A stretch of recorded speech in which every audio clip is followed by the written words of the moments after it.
Cyber security আইনে যে মামলাগুলো হয়েছে সেই মামলাগুলো আমরা উইথড্র করে ফেলার প্রক্রিয়া শুরু করেছি। যত গায়েবী মামলা আছে যেগুলো আইডেন্টিফাই করতে পারবো আমরা ফেব্রুয়ারির মধ্যে প্রত্যাহার করার কাজ হয়ে যাবে।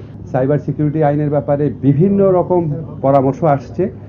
যতবারই ড্রাফট করা হয় দেখা যায় কারো না কারো আপত্তি আছে, কারো না কারো আবার পক্ষে থাকছে। তো এটা নিয়ে আপনার সম্ভবত তথ্য প্রযুক্তি মন্ত্রণালয় চিন্তা করেছে যে আরও ডিটেইল নেগোসিয়েশন করবে। তো আমরা চিন্তা করলাম এই জন্য তো বসে থাকা যায় না। সাইবার সিকিউরিটি আইনে যে মামলাগুলো হয়েছে সেই মামলাগুলো আমরা উইথড্র করে ফেলার প্রক্রিয়া শুরু করেছি। এটা তো মূল কনসার্ন, তারপর আস্তে ধীরে আরও কনসালটেশন করে সাইবার সিকিউরিটি আইন যেটা আছে সেটার সংশোধন অথবা বাতিল এই ব্যাপারে তথ্য প্রযুক্তি মন্ত্রণালয় সিদ্ধান্ত গ্রহণ করবে। তো আমরা সাইবার আইনের অধীনে যে স্পিচ অফেন্স আছে সেই মামলাগুলো প্রত্যাহারের উদ্যোগ অলরেডি গ্রহণ করেছি। আমরা তালিকা করে দেখেছি বিগত সরকারের আমলে ৩৩২টি স্পিচ অফেন্সের মামলা করা হয়। এর মধ্যে ৩৩২টি স্পিচ অফেন্স সংক্রান্ত মামলার বিচার চলছে। এর মধ্যে ৫৭টি মামলা হচ্ছে তদন্তাধীন আছে। এই যে ৩৩২টি মামলা বিচারাধীন আছে এইগুলি উইথড্র করার ব্যাপারে আইন মন্ত্রণালয়ের ভূমিকা রাখার অবকাশ আছে। এই ৩৩২টি স্পিচ অফেন্সের মধ্যে পাবলিক প্রসিকিউটরের মাধ্যমে ইতিমধ্যে ১১৩টি মামলা প্রত্যাহার করা হয়েছে। আমরা আশা করছি আগামী ২ সপ্তাহের মধ্যে স্পিচ অফেন্স সংক্রান্ত যতগুলা মামলা আছে সব প্রত্যাহার করা হবে। ইতিমধ্যেই আমরা প্রায় অর্ধেক মামলা প্রত্যাহার করেছি, বাকিগুলাও করা হবে। আর এই আইনের ব্যাপারে কি পদক্ষেপ নেওয়া হচ্ছে এই ব্যাপারে আপনার তথ্য প্রযুক্তি মন্ত্রণালয় থেকে অচিরে আরও জানতে পারবেন।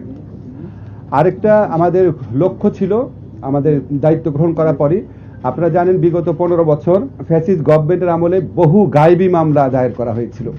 আমি নিজেও এই ব্যাপারে লেখালেখি করতাম, তো আমাকে প্রায় দেখতাম মানুষ প্রশ্ন করতো যে আমি এখন কি করছি এটা নিয়ে। আপনাদের প্রথমেই বলি আমরা এই উদ্যোগ গ্রহণ করতে দেরি হয়েছে কারণ গত সরকারের আমলে যে ৪,৫০০ হাজার পাবলিক প্রসিকিউটর ছিল তারা এই ৫ আগস্ট গণ অভ্যুত্থানের বিজয়ের পর তারা সবাই পালিয়ে গেছেন। অল্প ৫০-৬০ জন বাদে কেউই ছিলেন না। ফলে পাবলিক প্রসিকিউটর না থাকলে তো আমরা মামলা উইথড্র করতে পারি না। পাবলিক প্রসিকিউটরের মাধ্যমেই আইন মন্ত্রণালয়কে কাজ করতে হয় বা সরকারকে কাজ করতে হয়।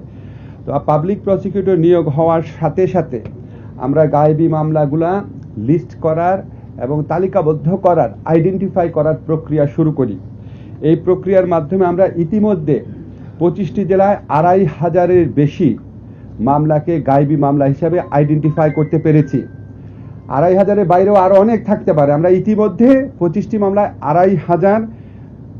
২৫০০-এরও বেশি মামলাকে রাজনৈতিক হয়রানিমূলক মামলা হিসাবে বা গায়েবী মামলা হিসাবে চিহ্নিত করতে পেরেছি। আগামী ৭ দিনের মধ্যে মামলাগুলো প্রত্যাহার করার উদ্যোগ নেওয়া হবে।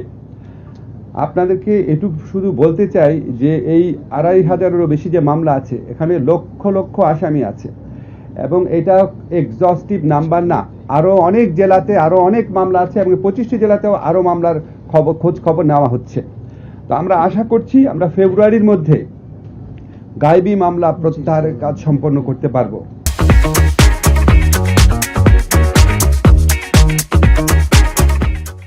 আপনাদের মনে প্রশ্ন আসতে পারে গায়েবী মামলা বলতে আমরা কি বুঝি। গায়েবী মামলা আইডেন্টিফাই করার জন্য আমরা ৪টি ক্রাইটেরিয়া বাছাই করেছিলাম। একটা হচ্ছে এই মামলাগুলো পুলিশ দায়ের করেছে কিনা। এই মামলাগুলোতে একটা কমন ট্রেন্ড ছিল বিস্ফোরক আইনে মামলা দায়ের করা, অস্ত্র আইনে মামলা দায়ের করা, পুলিশের উপর অ্যাসল্ট হয়েছে এই ধরনের অভিযোগ আনা এবং স্পেশাল পাওয়ার অ্যাক্টে মামলা করা। গায়েবী মামলা প্রত্যাহারের ক্ষেত্রে এই প্রবণতাটা আমরা নজর রেখেছি। তৃতীয় প্রবণতা হচ্ছে এখানে অনেক আসামি থাকে এবং আরও বেশি অজ্ঞাতনামা আসামি থাকে। চতুর্থ আইডেন্টিফিকেশনের চতুর্থ যে প্রক্রিয়াটা আমরা করেছি সেটা হচ্ছে এই মামলাগুলো সাধারণত করা হতো বিএনপি সহ বিরোধী দলগুলো যখন বড় বড় আন্দোলন করতো তার আগে পরে, অথবা এই যে ভুয়া নির্বাচন হয়েছে গত 3টা ভুয়া নির্বাচনের আগে পরে। তো এই সমস্ত ক্রাইটেরিয়ার ভিত্তিতে আমরা ২৫০০-এরও বেশি মামলা ইতিমধ্যে আইডেন্টিফাই করেছি। এগুলি প্রত্যাহার আশা করছি আর কি। যত গায়েবী মামলা আছে যেগুলি আইডেন্টিফাই করতে পারবো আমরা ফেব্রুয়ারির মধ্যে প্রত্যাহার করার কাজ হয়ে যাবে।